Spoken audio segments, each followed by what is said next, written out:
Welcome to another daily puzzle, and thank you very much to En Passant Fork for submitting this one. A very interesting puzzle where there is a lot going on in the starting position. So material-wise, black has an extra pawn, but other than that, it gets really complex.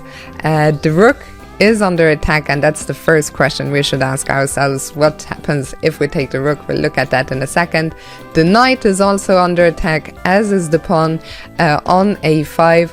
On the other hand, our bishop on d2 is under attack by the rook. So let's try and work through the variation. So I think if I was playing white here, the first thing I would wonder is what happens if I take the rook. The problem is that black recaptures with a fork against our queen and the rook, and after the queen moves, black is going to take on e3, and after we recapture, black remains up a pawn and with some technique should be winning here. So that rules out taking the rook. It's not gonna lead us anywhere. The second big question is what happens if we take on a5? That looks very strong because A, we have recaptured the pawn, we're down.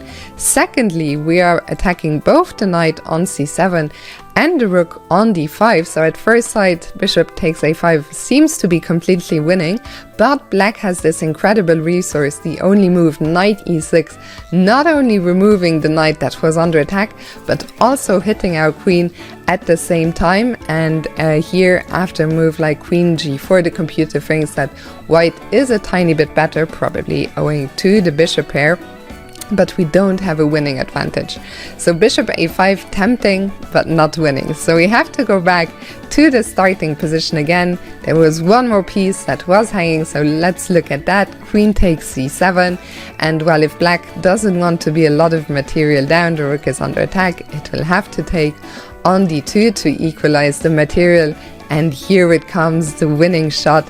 Queen takes f7. Now, if the king steps into the corner, of course, that is a mate on f8.